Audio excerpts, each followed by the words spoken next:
Hello everyone, অনেকদিন পর আমি বাড়িতে ফুচকা বানালাম। আর পাঞ্জাবে যখন থেকে থাকি তখন থেকে ফুচকা সেরকম খাওয়া চলেই গেছে বলতে গেলে। আর এখানে ফুচকাটা সেরকম ভালো লাগে না, মিষ্টি, মিষ্টি হওয়ার কারণে আমার বেশ পছন্দ হয় না। যখন বাড়ি যাই তখন তো খাওয়া হয়। আর আমি সকালবেলায় মটর ডালটা ভিজিয়ে রেখেছিলাম। তারপরে এখন তো সন্ধ্যা হয়ে গেছে, সন্ধ্যে ৫ টার মতো বাজে। ২ টো আলু আর ডালগুলো আমি একটা সিটি দিয়ে সিদ্ধ করে নিয়েছি। এরপরে যে ফুচকার যে মেইন পানিটা করতে হবে, তেঁতুল পানিটা, তার জন্য আমি কিছুটা তেঁতুল নিয়ে নিয়েছি। সামান্য একটু পানিতে ভিজিয়ে রাখছি, তাহলে তেঁতুলটা নরম হয়ে যাবে। আর এই তেঁতুলটা এত সুন্দর ফ্রেশ খেতে।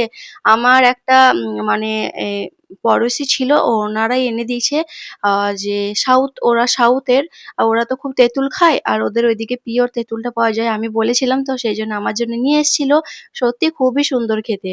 তেঁতুলটা ভিজিয়ে রেখেছি আর ততক্ষণে আমি ফুচকাগুলো ভেজে নিচ্ছি। ওকে, আমরা যে দোকানের ফুচকাগুলো খাই সেগুলো তো ময়দা দিয়ে ফ্রাই করা হয়, সেগুলো খেতেই বেশি ভালো লাগে। আর এটা পাঁপড়গুলো কিছু তো আর করার নেই, বাট এতেই অনেকটাই ভালো লাগে পাঁপড় এভাবে ফুচকার মতো করে বানিয়ে নিলে। ওকে, অনেকগুলো আমি তেলের মধ্যে দিয়ে দিয়েছি। তারপরে এভাবে আমি ফুচকাগুলোকে এক, এক করে ভেজে নিচ্ছি। আর অনেকটা করেছিলাম, সেজা পাপা অতটা ফুচকা খেতে পছন্দ করে না। বাট সেজা পাপাও খেয়েছিল, ওরও পছন্দ হয়েছিল।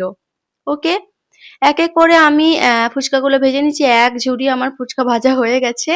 তারপরে আলু যে চোখাটা বানাবো তার জন্য আমি ৩ টে শুকনো লঙ্কা ওই তেলের মধ্যেই আ ভেজে নিয়েছি।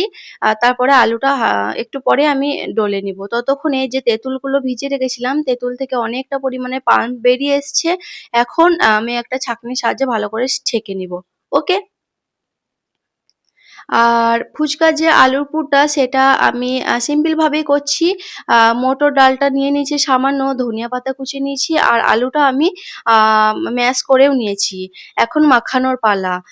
দিয়ে দিচ্ছি হচ্ছে ভেজে রাখা যে শুকনো মরিচগুলো। শুকনো মরিচটা দিলে ফ্লেভারটা খুবই সুন্দর লাগে। এমনিতেই যদি আলু চোখা বানানো হয় শুকনো মরিচটা ভেজে দিলে খুবই ভালো লাগে। সেম ফুচকাতেও অনেকটাই ভালো লাগে।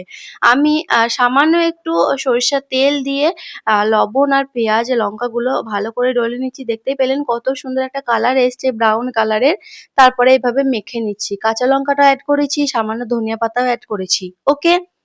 তেঁতুল পানির মধ্যে আমি সামান্য ধনিয়া পাতা আর যে ভাজা জিরে মসলাটা আছে সেটা দিয়েছি ১ চামচের মতো। আর সামান্য দিয়েছি মির্চি পাউডার।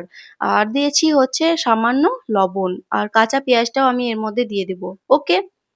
আমার সেজা ১ম বার আজকে ফুচকা খেয়েছিল। ওরও খুবই পছন্দ হয়েছিল। আ বাট ওর তেঁতুল পানিটা খায়নি। অল্প করে আলু চোখাটা নিয়ে খাচ্ছিল। বেশ পছন্দ হয়েছিল। ৩ টে ফুচকা তো অলরেডি খেয়েই নিয়েছে ও। ওকে, আমার সমস্ত কিছু কমপ্লিট হয়ে গেছে। এখন খাওয়ার পালা। আমি এখানেই একটা ভেঙে খাচ্ছি। আমি ভয়েস ওভার দিচ্ছি আর দেখে আমার এখনো জিভের মধ্যে পানি আসছে খাওয়ার জন্যে। ওকে, এই তো আমি ১ম এ একটা ফুচকা ভেঙে নিয়েছি। তারপরে আলুর পুরটা নিয়েছি আর সামান্য দিয়েছি তেঁতুল পানি। ব্যাস, এই তেঁতুল পানির ফুচকাটা সত্যি খুবই ভালো লাগে। যতই দই ফুচকা হোক, আরো অন্যান্য কিছু হোক না কেন, এই ফুচকাটা দারুণ লাগে খেতে। কেমন লাগলো আমার এই সিম্পল ফুচকা বানানোর রেসিপিটা অবশ্যই জানাবেন। অবশ্যই ট্রাই করবেন। ওকে, বাই, টেক কেয়ার, আল্লাহ হাফিজ।